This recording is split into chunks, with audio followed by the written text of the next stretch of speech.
Hello friends, अस्सलाम वालेकुम। मैं हूं बासित चना। आज की इस वीडियो में मैं साइंस को स्टार्ट करने जा रहा हूं। इस सिलसिले में क्लास 6 की हमने बुक स्टार्ट करेंगे ताकि हम जो है वो 6, 7, 8 को क्लियर करके बायोलॉजी और केमिस्ट्री और फिज़िक्स तक भी पहुंच सकें। इंशाल्लाह मैं और टीचर्स भी आपकी तरफ लाऊंगा ताकि उनसे भी हम जो है वो बेनिफिट हासिल कर सकें। तो आपके जो है वो सब्सक्राइब या आप पेज को लाइक करेंगे तो मुझे मोटिवेशन मिलेगी, और कोई इश्यूज़ हों तो वो भी आप मुझे कमेंट कर सकते हैं। तो आपकी स्क्रीन के सामने 6 क्लास का कंटेंट आपके सामने होगा। फर्स्ट चैप्टर जो है वो है cellular organization of plant and animal. इस चैप्टर में आपको सबसे पहले चैप्टर का इंट्रोडक्शन में करवा लूँ कि इस चैप्टर में हम सबसे पहले पढ़ेंगे सेल की डेफिनेशन पढ़ेंगे। उसके बाद सेल की डेफिनेशन के बाद हम पढ़ेंगे माइक्रोस्कोप को डिटेल के साथ हम पढ़ेंगे। उसके बाद एनिमल और प्लांट सेल के अंदर उनके ऑर्गन्स, उनके बीच में डिफरेंस क्या होता है, यूनिसेलुलर क्या होते हैं, मल्टी सेलुलर क्या होते हैं, या ऑर्गन्स क्या होते हैं, ऑर्गन किस तरह से बनते हैं, ये हम पढ़ेंगे। टिश्यूज, ऑर्गन सिस्टम्स, और उसके बाद ऑर्गेनिज्म कैसे बनता है। तो फर्स्ट टॉपिक हमारा है सेल।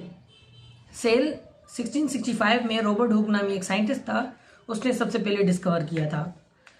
सेल की डेफिनेशन जो है वो हम यूं भी कर सकते हैं कि cell is the basic structural and functional unit of life and it is a small part of a living thing which many activities take place to keep living thing alive.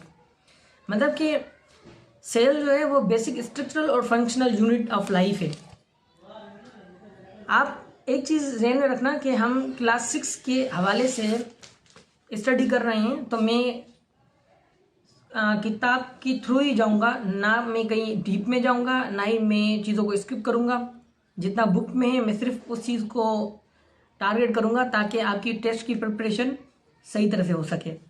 तो basic structural and functional unit of life cell किस हिसाब से है, क्योंकि देखें एक दीवार बगैर ईंटों से नहीं बन सकती। आप ईंट रखने के बगैर एक दीवार का तस्वर नहीं कर सकते। उसी हिसाब से एक ऑर्गेनिज्म यानी कि कोई भी जिंदा चीज़ चाहे वो इंसान हो या कोई पौधा हो या कोई और जानदार हो, वो बगैर सेल के नहीं बन सकता।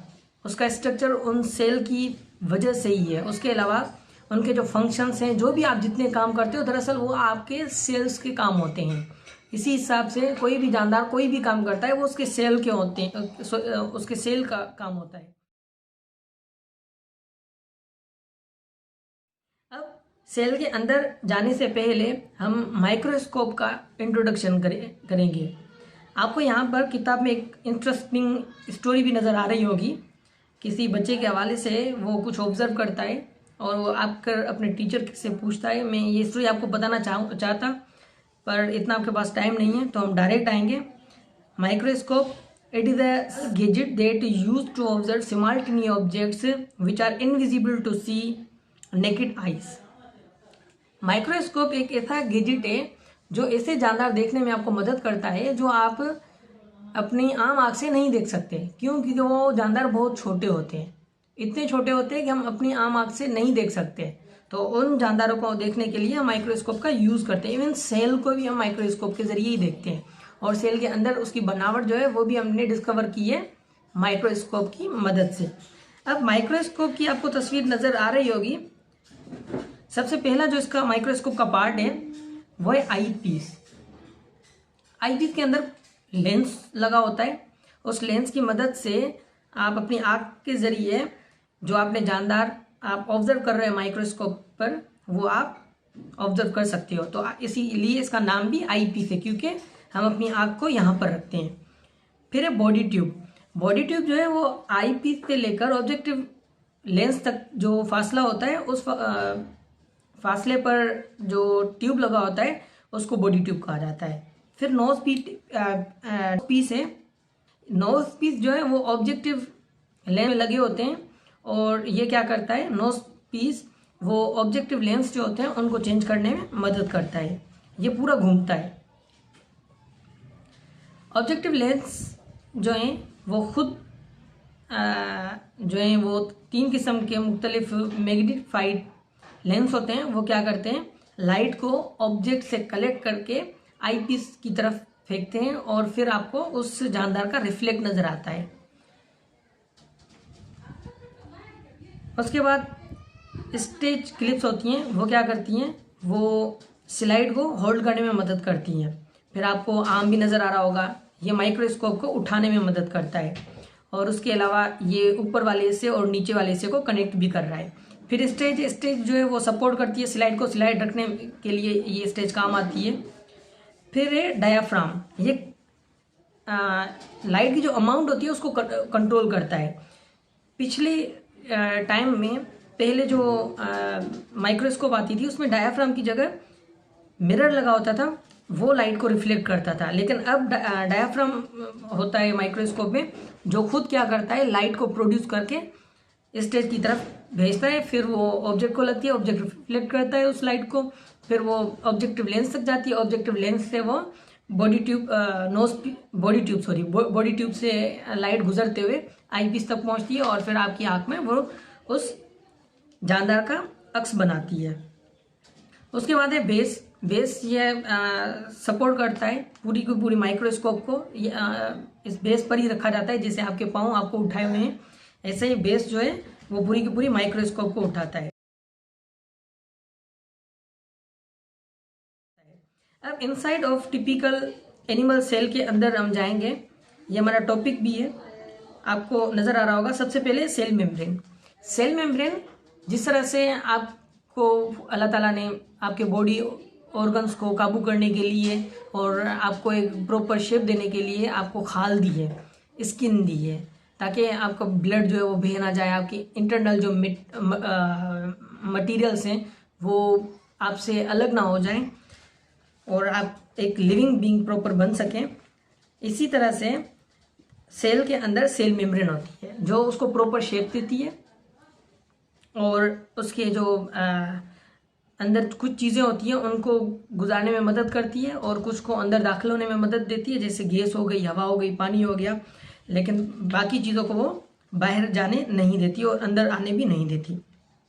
फिर है साइटोप्लाज्म के अंदर जितने भी सेल के अंदर चीज़ें होती हैं वो साइटोप्लाज्म में होती है और केमिकल रिएक्शन भी साइटोप्लाज्म में ही होती है। ये जेली लाइक सब्सटेंस होता है। इनकी डिटेल्स जो है वो ना 6th क्लास में लिखी हुई है ना ही मैं आपको बताऊंगा, क्योंकि हमारी जो है वो सिलेबस का हिस्सा नहीं है। 9th में इनकी डिटेल लिखी हुई है, 9th की जब बायोलॉजी आएगी मैं यकीनन आपको पढ़ाऊंगा। साइटोप्लाज्म के बाद वैक्यूल है। वैक्यूल एनिमल सेल में एक नहीं होता है, कई होते हैं और ये क्या करता है कि जो वेस्ट मटेरियल होता है उसको जमा करता है, पानी को जमा करता है और हवा को जमा करता है। उसके बाद है न्यूक्लियस बिल्कुल सेंटर में होता है एनिमल सेल के अंदर और ये पूरे के पूरे सेल को कंट्रोल करता है। फिर एक क्रोमोसोम्स धागे जैसी बनावट होती है जो पेरेंट से सेल को मिलती है और हमारे अंदर भी जो हमारे सेल्स में जो क्रोमोसोम्स हैं वो हमारे पेरेंट्स से आई है और इन क्रोमोसोम्स की वजह से ही हमारी आदतें जो हैं वो काफ़ी हद तक अपने पेरेंट्स की तरह होती हैं। अब inside a typical plant cell chloroplast सबसे पहले आता है इसके अंदर। ये टिनी डिस्क होती है जो ग्रीन सब्सटेंस होते हैं असल में। ये क्या करते हैं, सूरज की रोशनी को ट्रैप करते हैं, इनका काम ये है और ट्रैप करने के ये फोटोसिंथेसिस के लिए बहुत कारआमद चीज़ है। ये सिर्फ और सिर्फ लार्ज वैक्यूल है। एनिमल के अंदर लातादाद तो नहीं कह सकते, काफ़ी सारे जो हैं वो वैक्यूल्स होते हैं और जबकि प्लांट के अंदर सिर्फ और सिर्फ एक और बड़ा वैक्यूल होता है। फिर प्लांट्स में के सेल में एक और एक्स्ट्रा चीज़ होती है वो सेल वाल जो है वो सेल्यूलोज की बनी होती है और ये सेल को प्रॉपर जो है वो शेप देती है और ये बिल्कुल सेल के बाहर होती है, बल्कि सेल मेम्ब्रेन से भी बाहर होती है।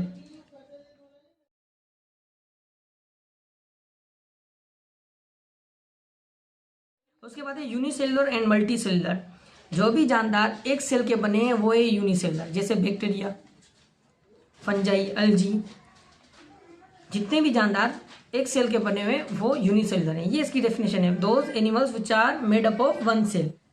ऐसे जानदार जो सिर्फ और सिर्फ एक सेल के बने हुए हैं उन्हें यूनिसेलर कहा जाता है। फिर है multicellular, those organism which are made up of more than 2 or 2 cells are called multicellular organisms. ऐसे सेल जो एक से ज्यादा सेल के ऐसे ऑर्गेनिज्म जो एक से ज्यादा सेल के बने हुए हैं उन्हें मल्टी सेलर ऑर्गेनिज्म कहा जाता है। तो ये थे आपके यूनिसेलर और मल्टी सेलर। अब आप मुझे कमेंट करके बताएंगे कि क्या आप यूनिसेलर हैं या मल्टी सेलुलर हैं।